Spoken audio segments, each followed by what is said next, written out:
Parang walang tao. Good morning! Ay, base dili mo kasabot og English. Mayong buntag!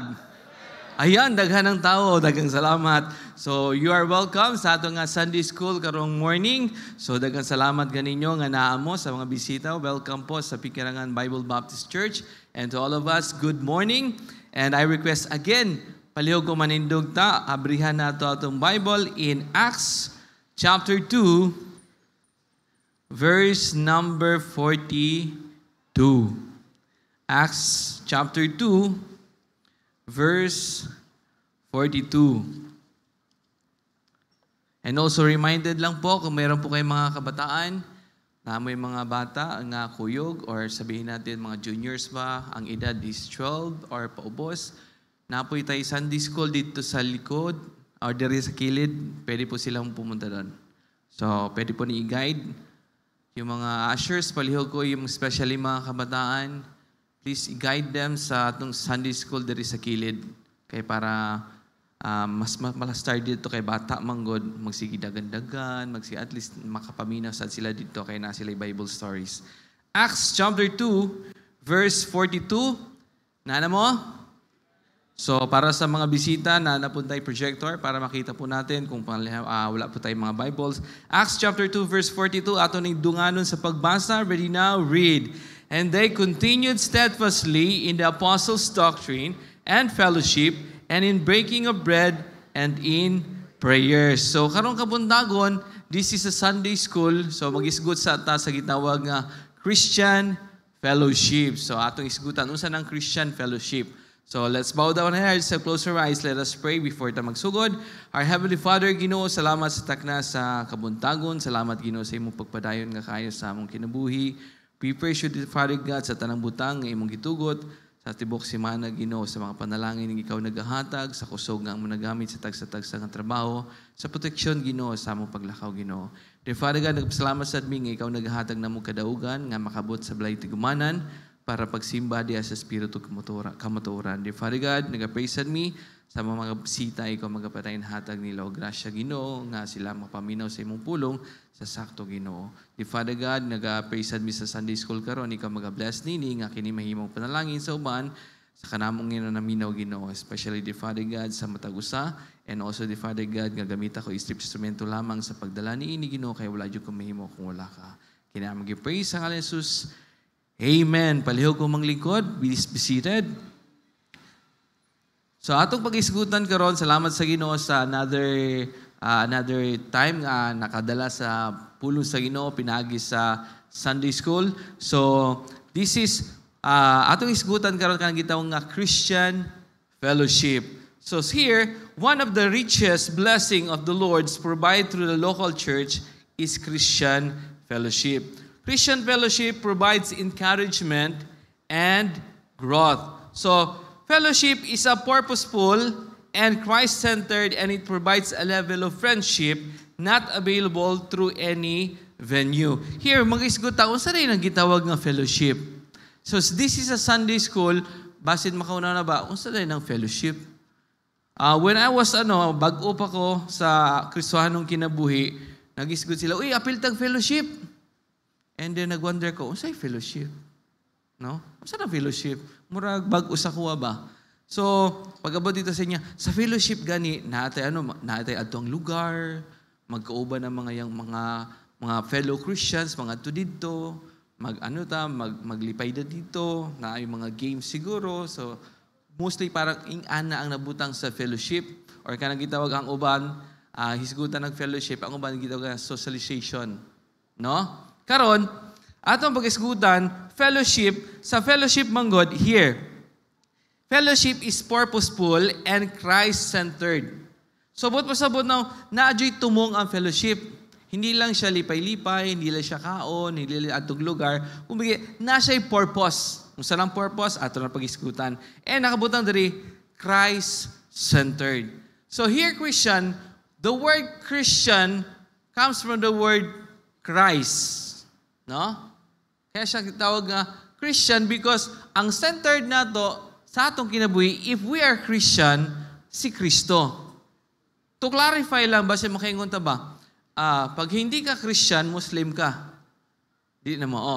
Ang tinuod nga Kristohanon or Christian, naadyo'y Christ sa ilahang kinabuhi. Iklaro lang po natin, ha? Kaya basi mamaya maghuna-una nga, basta dili ka Muslim, Christian ka. Okay? So, naay mga gitawag nga magtutuo ni Christ, pero ang uban sa huna-huna lang. Ang tinuod nga Christian, nasa kasing-kasing po. Okay? So here, through fellowship, our faith will not overturn. So yun ang first point na to. Una, sa fellowship, kanang gisgutan nga fellowship, ang atong pagtuo, dili ma-overturn. O saan ang ma-overturn? Kanang gitawag nga, sa ano pa ba? Nakakita mo na kanang sa mga vlogger, kanang nagigunita nila para ang cellphone dili sigig uyog-uyog kung mulakaw sila? Nakakita na mo? Hello?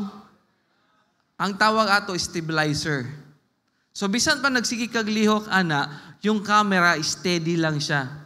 Dili siya uyog-uyog. Sa maingon ana, pinaagi sa fellowship natay gitawag nga ang atong pagtuo dili mo overturn, dili magsigig uyog-uyog, dili magsigig crumble tungod sa problema.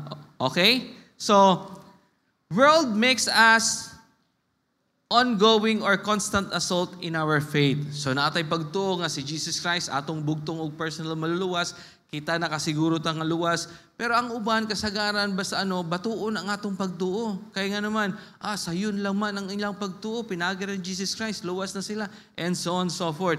Kana pinaagi sa atong sa atong pagtuo, iasulta sa uban or ingani. Dili ang atong pagtuo ang apan ang atong pagsunod sa Ginoo, mooy hisgutan sa uban. Simba-simba naman kadiyana. Mura na makagtinuod. Hala, nibalhin na kag-religion. Actually, ang atong pagtuo kung nadyod ni Jesus Christ, dili ni pagbalhin og religion, apan pagbarog unsay kamatuoran. Unsay sakto. Okay? So here, Christian fellowship works to hold steady of our faith because fellowship, it encourages us for the Lord's way. Sa fellowship, ang atong isgutan, unsa nga ang atong pagtuo diha ni Kristo mulig-on. Unsa ang atong pag-isgutan, dili ang istorya sa uban, ang kinabuhi sa uban. Wa tay labot na. Dili na fellowship, panirang na. No? Chismis na siya, gossip na siya. Ang fellowship, atong pag-isgutan, kung panalitan na inaluya ka uban nato, encourage nato diha sa Ginoo. Dili kay, luya kay ko, inganing, ingani na magbuka kay sa una, ingana man ka, i-down pag yun ni mo, ayaw intawon, ha? Pero sa fellowship, ang atong pagtuo mulig-on, kay nga naman, there is someone nga pwede mo maka-fellowship nga, parehas ni mo na ay Kristo sa kinabuhi. So reasons of faith is holding steady through fellowship. So sa atong ibasa in Acts chapter 2 verse 42, and they continued steadfastly. First, it talks about the reasons is faith is an ongoing process. Ang pagtuo, ongoing process na siya. Hindi na siya pwede mahimong stagnant. Okay. So, nara ko yung mga pangutan pwede mo mutaas kamot, pero dili ko mag-isgot ninyo sa inyo. Kinsa na'y nakahuman og elementary, taas kamot. Nakahuman tag elementary, salamat, nakataas kong kamot. Kinsay nakahuman ninyo high school? Dami na. Okay, nakahuman mo high school. Kinsay naka-college, nakahuman og college? Okay, taasan pa natin. Kinsay naka-masteral ninyo? Wow, napod si ma'am. Napod rin. Wow, salamat. Ako din yung kumutaas kay di mo ako nag-masteral. Master of nothing rako. Kinsay naka-doctorate ninyo? Parang wala na. Nagtas kamot. Hindi ko alam kung doctor siya sa Pero here, every one of us, ga-increase ang atong learning through studying. Tama? Hindi pwede na years go by, ikaw from kindergarten until now, kindergarten, gihapon ka. Tama?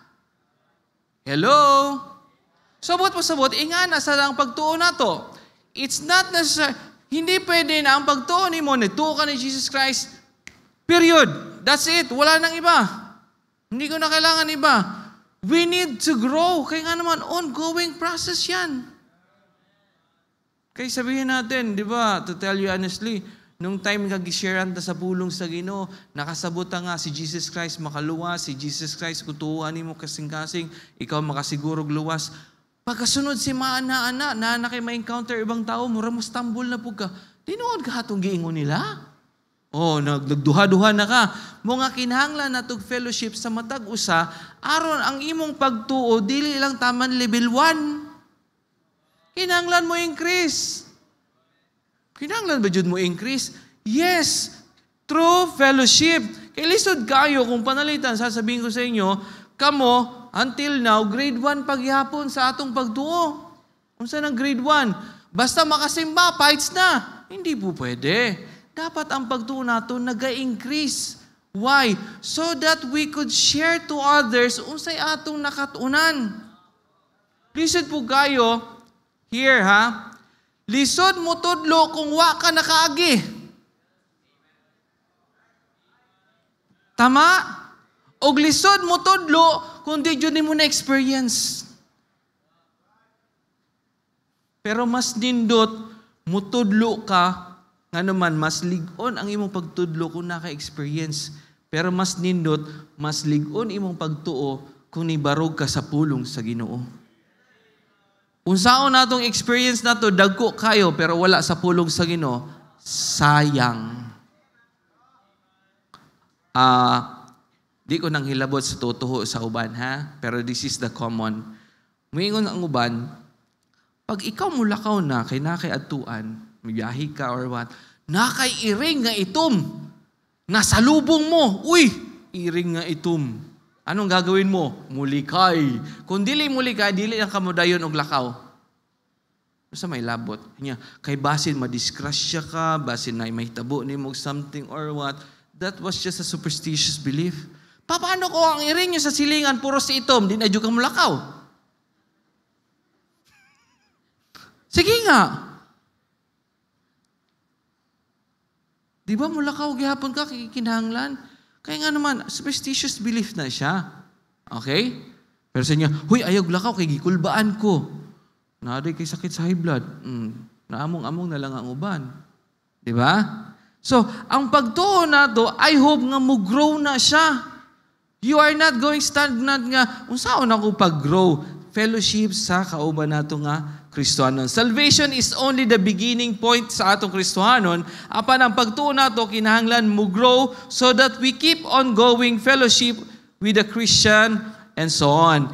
Philippians chapter 1 verse number 6, being confident of this very thing, that he which had begun a good work in you will perform it until the day of Jesus Christ. Okay, siguro makadungog taan ni, hapit na mo balik ang Ginoo. Kaya kinahanglan magbinuutan na ta or what, so on so forth. Uy, mabalik na Ginoo. Always na gina-mention sa uban, di ba? Okay, ang panguntanan, ibalik na ba ang Ginoo? Wala pa, mga napata sa simbahan karon. Okay? Pero na lang yun sa Davao, pero napriso naman siya. So, dili gyapon to appeal. Here, ang atong pagtuo, which He began a good work in you, will perform it until. But pagsabot na kinahanglan natong Christian life, padayon. Dili kay simba ka karon, pagsunod Sunday, kay nilabad lang imong ulo, di na ako mo simba. Pagsunod kay maayo imong pamati, simba na pug ka. Pagsunod Domingo, di ko mo simba, kay busy akong negosyo. Dapat atong ang pagtuo natong mo increase na siya pinagi sa fellowship, pinagi gyapon sa simba. Kaya atong pagsimba karon fellowship man eh. Lisod kayo mag-fellowship ta kariri nga nagtabi ang uban. Lisod mo fellowship diri ka mga kabataan sa likod ninyo karon nagsigig cellphone. Nga nagsimba man ka kata. Mao nga pag nasa simbahan, I hope inyong mga kabataan walay cellphone gigunitan. O dili lang kabataan, medyo taas na kag-edad. Sige ra, gyapon kag cellphone, sulod simbahan. Dapat maminaw ta sa pulong sa Ginoo. Aron ang atong pagtuo mo increase. Baka sabihin nila, oy, bata pa man ka. Mas nauna man ko sa duyan nimo. Basin. Ang pangutana, anak, hindi man sa edad. Maturity man po. Hindi po sa edad. Meron po ang anak ko, pwede mo tudlo na ako. Kaya nga naman, na siya experience nga wala ko na experience. Tama? It's not everything na nasa edad. Maturity po. No? When we trust Jesus Christ as our Savior, it does not stop there. He begins the good work in your life and He wants you to continue His work until the day you see Him face to face. God wants us to steadfastly continue in our faith in Christ Jesus, and fellowship helps to grow in our faith. Sabot na, basta na yung fellowship, lalo na pag mga young people, here, I hope ang fellowship ninyo sa young people, ang centered sa inyong fellowship, dili ang lugar. Dili ang kaon. Dili ang lipay-lipay. Apan ang fellowship ninyo, ang centered si Jesus Christ. Po? Okay. Letter B. Ongoing process needs truth. Okay, dirita. Siyempre, kinahanglan continue na ito. Magpadayon ta, magkinaunsa ang kalibutan, padayon ta. How? Letter B, ongoing process needs truth. Okay. So, sabi nila, bato-bato sa langit, ang tamaan, wag magalit. Actually, pag ang pulong sa Ginoo, nagstorya na sa atong kasing-kasing, I hope di gyud ta masuko. Kaya nga naman, pulong ni sa Ginoo, dili ni ako. Kaya kung ako lang ni siya nga storya, may pamuundang ko. Kaya nga naman, murag na suko na muna ako. Here, bisag pa masuko muna ako, pero ang pulong sa Ginoo, tisgot na pulong sa Ginoo yun na. Okay? Ongoing ang atong process, it needs the truth. Acts 2:42, and they continued steadfastly in apostles' doctrine. Doctrine and common belief is the glue that hold us together. Mga nata sa simbahan karon, dili tungod kay maayo mawali ang nakakaron. Dili ka na sa simbahan tungod kay maayo ang lugar kay bugnaw karon. Dili mo na sa simbahan tungod kay lindot inyong lingkuranan o hapit na mo makatulog diha. Uy, pang mata mo! Wake up, wake up! Naa mo sa simbahan tungod kay nag-fellowship ta, kay nga naman, naa si Jesus Christ. Muna'y common belief na ito karon. Mausahong pagka-common na ito, until now, wala kang Bible. Pera lang po sa mga bisita ha, mga members, nasaan po inyong mga Bibles? Raise your Bible, please. How many years in your Christian life, wala ka pa rin Bible? Ay ganiha, gisgutan ako ni, kanya, ikaw no, mag-second service ka man no, ako first service ko, uslan sana ako na imong Bible. Hindi po pwede. How can you grow? How will you know the truth aron mo ongoing ang atong pagtuo kung wala ka Bible handod karon? Hindi naman kinahanglan og Bible karon kay na naman tayo digital world naman tayo karon. Naanay cellphone. Okay, yes, naay siguro ang inyong cellphone meron mga Bibles na. Ask yourself, when is the last time gi-open o gibasa ninyo ng application na Bible? Di gani takaabri sa Bible ngayon ngani, kana pang application ninyo nga pwedeng, i-minimize na ako ni isa ni, kay pwede pa ako mag-Facebook, pwede ko mag-TikTok, pwede ko mag-Shopee. Daghang distraction. Wa ko nasukuha, nag-explain lang ko. Okay? Napa mo diha? Okay. The Word of God is our sticky item that keep us going. Fellowship, listen, fellowship without the Word of God is not fellowship at all. It's just a socialization. So pag sinabi natin fellowship, yun ang pulong sa Ginoo. No? So, I hope mga young people, kung mag-fellowship nyo by group, naadyo mo yung Bible dala. Dili kay mag-fellowship ta, andam na ang bag, andam na ang sanina, andam ng sabon, kay mga ligo sa dagat, andam ng shampoo, ug uban pa, pati pagkaon, giredy na, ang Bible gibiyaan. Bahala mabiyaan ang bag unta, pero lang sa Bible. Kay mas importante ang Bible sa fellowship. Mga pag nagsimba kita, since nga fellowship ni, nakay Bible dala. Pero dili ko nangasaba sa mga bisita, ha? You are welcome, bisang wala mo'y Bible.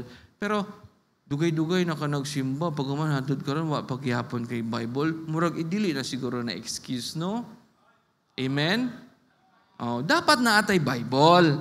Now, Ephesians chapter 2, verse 20 to 22. And are built upon the foundation of the apostles and prophets, Jesus Christ himself being the chief cornerstone, in whom all the building fitly framed together groweth unto an holy temple in the Lord, in whom ye also are builded together for an habitation of God through the Spirit. Local church is a building of people, not this one. Ang tinuod nga church, kita nga nagsimba sa Ginoo. So Jesus Christ himself is the chief cornerstone, the apostles' doctrine and teaching, or the New Testament, is the foundation of truth. Mga kinahanglan tag Bible, basta magsimba ta, aron ma-framely fit together kita. Last Thursday, nagwali si Brother TJ Puno, na aday upat ka klase nga tawo, na sanguine, melancholic, usa pa to? Usa to? Phlegmatic, unsa pa? Choleric, ang uban phlegmatic, more problematic, unsa ba na? Klase-klase tag kinaiya. Tama? Ug lahi-lahi tag gusto. Amen? Pero tungod sa pulong sa Ginoo, ngagkausa ta, we are firmly fit together. Kaya nagtuot nga ang pulong sa Ginoo, iyag yun sa iya, staktog yun na. Kaya lisod po kayo nga, okay, ang mga grupo ng mga sanguine, diri mo sa left side. Mga, phlegmatic, diri mo dapita. Yung uban diri, sige, mag-usa-usa ha, sige. Hulat ako ninyo, kay tiwason sana ako diri sa sanguine, ang pagwali. Di man pwede. Pero ang pulong sa Ginoo, bisag pag-unsay kinaiya nato, pero ang pulong sa Ginoo, makahisgod kyud ta, kay nga pare-parehas yun ta upag tuo. Ngunit common belief nato sa atong fellowship karon. Mga bisan pa unsa iyong problema, iduol ra sa Ginoo, makatabang yun ang Ginoo. Okay? Next po. We gather and we build our lives and develop a spiritual household for the glory of God. The center of it is Jesus Christ and our faith in Him. Sa atong pagtuo, sa atong fellowship, tanawa mo nato, si Jesus Christ naman atong itanaw. Kaya kung tanaw ta sa uban, nako, sabihin ko sa inyo, magkakaproblema po tayo. Sabi nila, di na ko musimbaan ng simbahana. Kaya nga naman, kato siya, dili maayo mo kanta. Kato siya, dili maayo mo wali. Kato sila, di kabalo mo program, di na ko dihana. Pag man, abot na po siya sa ibang simbahan, pag abot niya dito, nakakita, gyapon siya yung problema. Di ko dito simbahan. Wala pong perfect nga church. Lahat po tayo merong problema. Pero kung titingnan nyo lang palagi, ang problema sa uban, di nyo ka mo grow sa imong pagtuo. Kaya nga naman, puro problema sa uban mo nakita. According to the Word of God, looking unto Jesus. Not to people, unto Jesus. Unsay gihimo ni Jesus Christ sa imong kinabuhi, giunsa ka pag-bless sa atong Ginoo. Muna'y tanawon nato, dili kay problema sa uban. Dili tayo mo imong Hitachi. Unsa nang Hitachi? Himantayon, tabian. Unsa pa? Chismosa. Hitachi. Huwag tayong ganun. Looking unto Jesus lang po tayo. Now, next.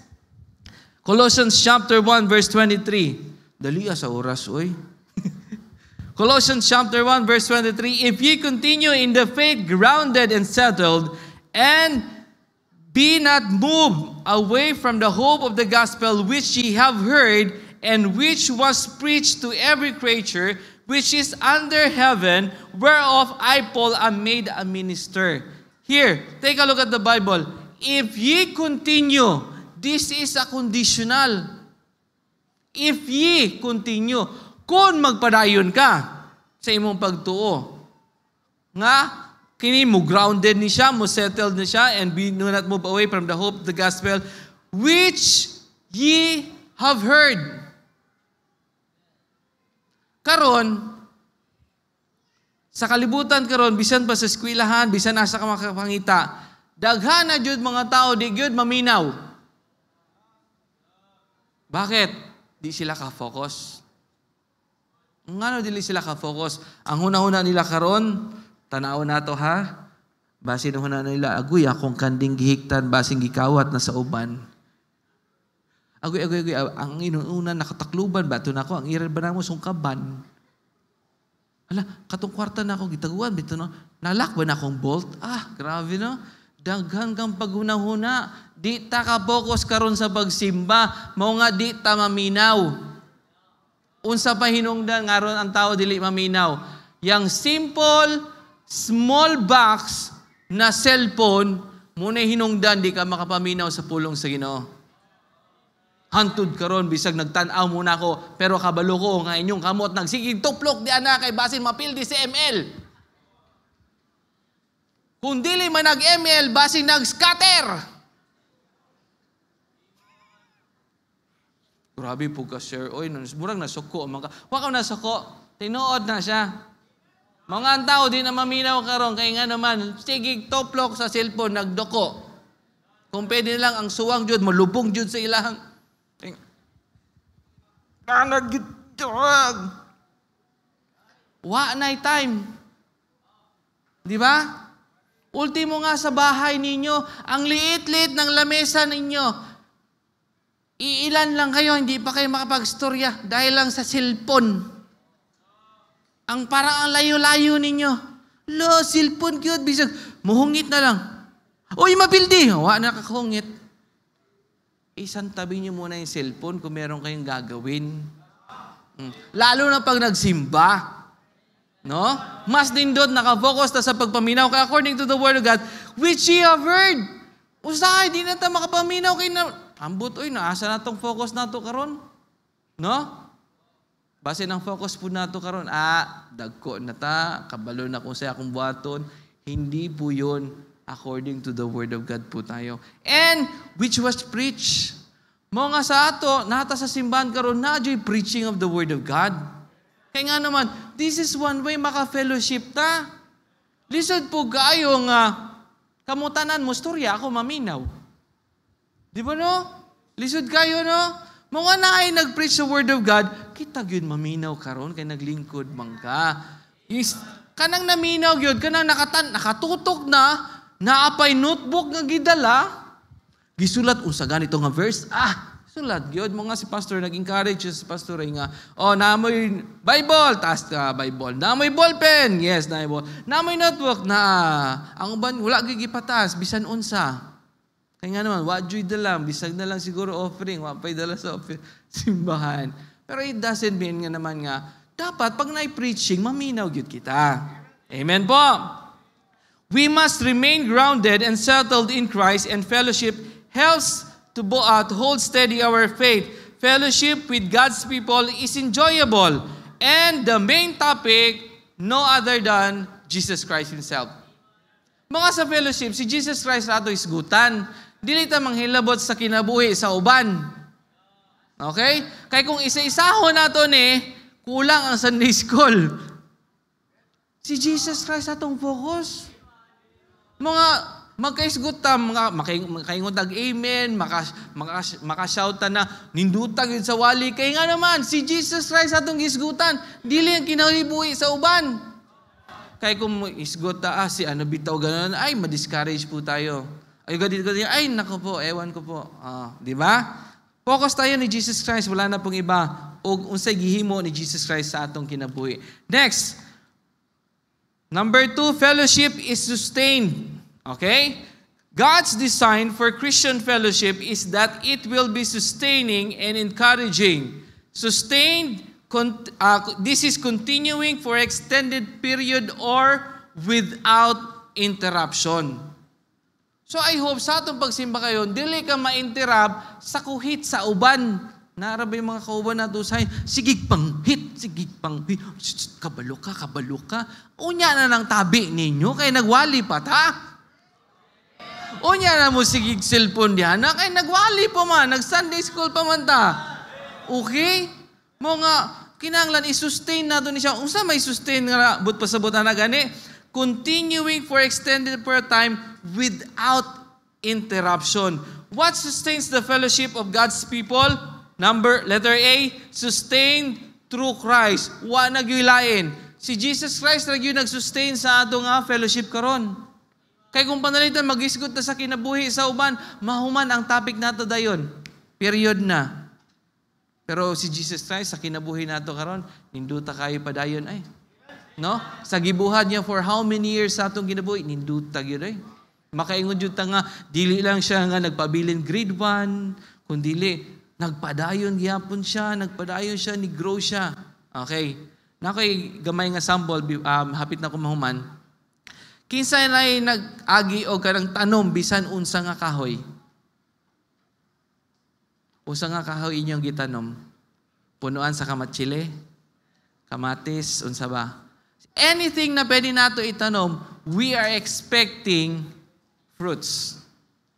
Tama? We are expecting nga mugrog yun na siya. No? Karon ang pangutana. Kung panalitan na kay gitanom nga punuan sa kahoy nga nag-expect kag bunga, pero for how many years ang young height ganyan pa rin? Ganahan mo. Tubag ako. Dili gyud. Kaya nga naman, you're expecting something bigger and better and larger. Sama na sa atong kinabuhi, nag-expect ang Ginoo nga motubo atong pagtuo. Hindi lang ganyan. Hindi lang ganito. Hindi lang like mustard seed. Apan, kinahanglan motubo. Kaya nga naman, ganyan na expectation sa Ginoo sa tua. Mga sa atong fellowship, dili ta magdala sa ngalan sa ubang tao, sa gihimo nila. Ang atong dadon si Jesus Christ. Okay? So 1 Corinthians chapter 1 verse 9, God is faithful. God is faithful. Sa inyong kinabuhi, faithful ba Ginoo? Kung tinood nga faithful ang Ginoo sa inyong kinabuhi, mugrow ta oy. Mugrow gyud kita. By whom you were called unto the fellowship of His Son, Jesus Christ, our Lord. God design is that save people fellowship with one another. So I hope nga kung panalitan na may problema, ang i-fellowship ninyo, ang kauban nato sa simbahan. Kaya nga naman, kung makig-fellowship ka sa uban, panalitan, ay, nako'y problema, bugat akong ganito, ganyan. Pag uman, maduol ang imong amigo sa una, uy, naunsa ba ka, Brad? Kanya, nako'y problema, dagko kayo. Mau ba? Hali! Asa man ta? Hali! Kuyog na rin. Kuyog tawon ka. Mag-usaman tayo ta. Mag-inom ta, aron malumos ta, aron makalimutan sa problema. Yabag. Kung tinood ka nga Kristohanan, kung ikaw nausab na, di na ka maghubog-hubog, di na ka makuyog anang fellowship na hubog. Oy! Kaya nga naman, una, na kay problema, maghubog-hubog ka, galabad pa imong ulo. Wala pa nay siguro nga ang gipalit ninyo, giutang sa ngalan pagyud nimo. O di ba nagkaroon ka na naman kay problema? O wag ka na maghubog-hubog. Diha ka sa Ginoo, diha ka moduol sa imong Kristohanon nga unsa may advice pinaagi sa pulong sa Ginoo o pinaagi sa gihimo ni Jesus Christ sa atong kinabuhi. Part 2, balik mo sunod Sunday. Let's pray. Our Heavenly Father, Ginoo, salamat sa taknas sa kapuntagon. Salamat Ginoo sa imong kinabuhi. Salamat Ginoo sa imong gihimo sa among kinabuhi, Ginoo nga ikaw nagkapanalangin through fellowship. The Father God, as we go on, Ginoo, ikaw magkapatay na hatag na mong kadaugan sa among panimbaw ni in Jesus' name we pray. Amen.